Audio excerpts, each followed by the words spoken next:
तेरा दिमाग खराब है? बेवकूफ नौकरानी, ये क्या किया तुमने? मम्मी जी की प्लेट पर चप्पल मार दी। अक्ल वक्ल है कि नहीं है तुझे? दिमाग खराब हो गया तुम्हारा? अरे मैं इस घर की मालकिन हूँ और तूने मेरे खाने की प्लेट में चप्पल मार दी। मेम साहब, मैं जानती हूँ मैंने गलत किया, पर ये सब मैंने मजबूरी में किया है। मजबूरी? गलती को मजबूरी का नाम मत दे। और ये सब तूने जानबूझकर किया है। मेम साहब, मैं सच कह रही हूँ, मैंने ये सब मजबूरी में आके किया। आप मेरी एक बार बात तो सुनिए। क्या बात सुननी है तुम्हारे यहाँ? तुम जैसे गरीब लोग ना अपनी आदतों की वजह से गरीब रह जाते हो। बेवकूफ कहेंगी। मम्मी जी इसे निकाले यहाँ से अभी क्या अभी। निकल मेरे घर से बाहर। मैं तुझे एक मिनट भी यहाँ बर्दाश्त नहीं कर सकती। निकल यहाँ से। नहीं मेम साहब, एक राज है जो मुझे आपको बताना है, बस आप एक बार सुन लीजिए। राज? कौन सा राज? मम्मी जी से कुछ भी नहीं पता है। अब ये बचने के लिए बहाने मार रही है। आप क्यों इसकी बातें सुन रहे हो? तो सुनाई नहीं दे रहा है? निकल यहाँ से। तूने बहुत घटिया हरकत करी है ये सब करके। निकल यहाँ से। अरे खड़ी होके देख क्या रही है? निकल यहाँ से। देखिए मेम साहब, एक बार मेरी बात सुन लीजिए आप। मम्मी जी क्या आप इसकी बातों पे आ रहे हो? ये तो बचने के लिए बहाने मार रही है। और देखिए इसने बहुत गलत हरकत की है आपके ऊपर ये चप्पल फेंक के। तो खड़ी क्या? निकल यहाँ से अभी क्या अभी। तुझे सुनाई नहीं दिया? बहू ने क्या कहा? जिस घर में काम करती है उन्हीं के साथ इस तरह का व्यवहार करती है। तुझे मैं एक मिनट भी इस घर में बर्दाश्त नहीं कर सकती। निकल मेरे घर से।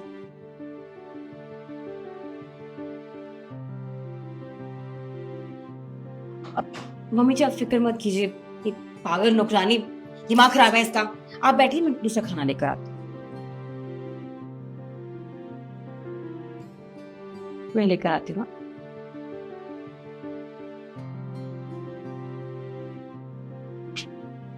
वो कौन से राज की बात कर रही थी और उसने ये चप्पल क्यों मारी?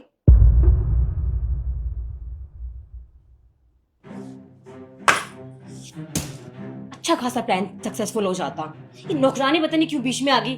खा लेती खाना तो रास्ते से हट जाती बुढ़िया, पर नहीं, इसे तो बीच में आके चप्पल मारनी थी।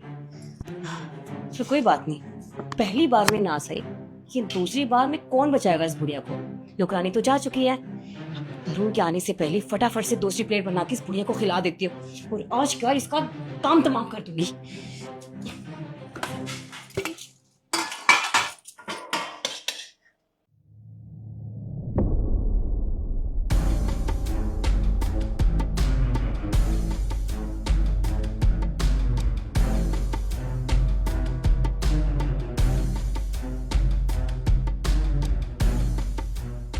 अम्मी जी ये लीजिए। अरे तुम्हें कैसे पता कि मुझे भूख लगी? लाओ खाना तो तुम्हारे लिए लगाती हूँ मैं दूसरी प्लेट। ये मम्मी जी के लिए खाना है। अरे मुझे बहुत जोर से भूख लगी है। मम्मी के लिए तुम दूसरी प्लेट में डाल लाओ ना, मुझे दे दो। लाओ। तरुण ना। सुनो मेरी बात, तुम ये खाना नहीं खा सकते। मम्मी जी को बहुत भूख लगी है, दवाई खानी उन्होंने।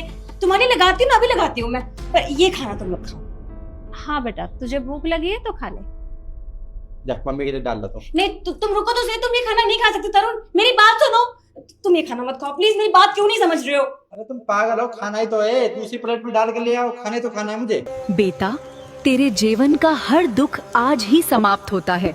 तू बस जय माँ काली लिख के शेयर और फॉलो कर।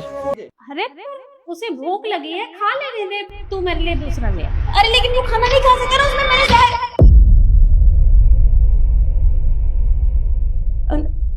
नहीं मतलब जहर नहीं। वो क्या कहा तूने? जहर? तूने इस खाने में जहर मिलाया है? हाँ, इसने खाने में जहर मिलाया है आपको मारने के लिए। लेकिन ये बात मुझे पता थी, इसलिए मैंने इसके हाथ से खाने की प्लेट ली। तुम्हें कैसे पता कि मैंने इसमें जहर मिलाया है? मुझे कमला ने सब कुछ बताया। साहब अच्छा हुआ आप आ गए। साहब देखिए, मुझे आपको कुछ बताना है, प्लीज बस आप मेरी एक बार बात सुन लीजिए। मेम साहब ने तो मुझे नौकरी से निकाल दिया और आप मेरी बात सुन लीजिए। अरे क्या बात हो गई कमला? इतनी हड़बड़ी में क्यों बात कर रही हो तुम?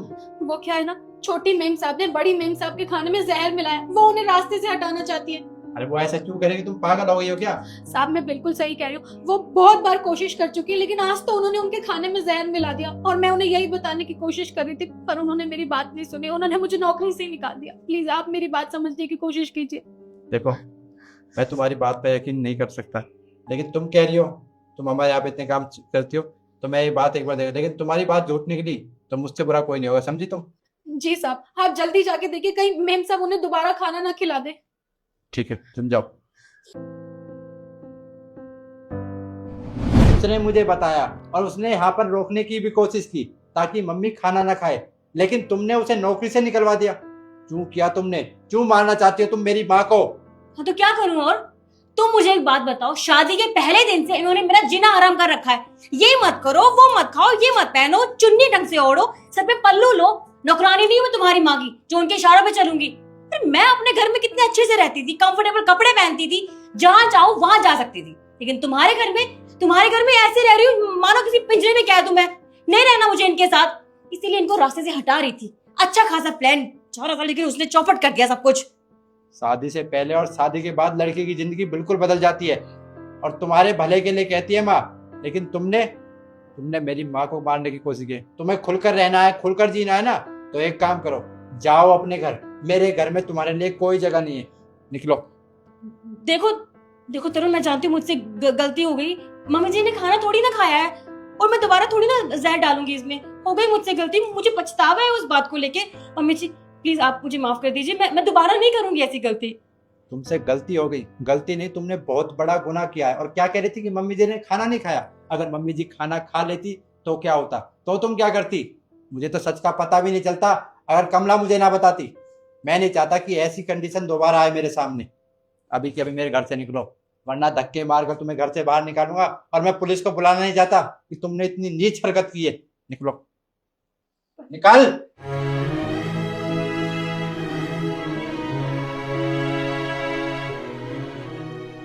माँ भगवान का लाख लाख शुक्र है कि मैं समय पर आ गया और कमला ने मुझे सब कुछ बता दिया, वरना पता नहीं आज क्या से क्या अनर्थ हो जाता। पर बेटा मैंने तो कमला को कितना कुछ सुनाया, मैंने उसकी बात तक नहीं सुनी। उसे कैसे लग रहा होगा? कोई बात नहीं, मैंने उसे समझा दिया, वो कल आ जाएगी काम पे, आप चिंता मत कीजिए। मैं इसे पैक करा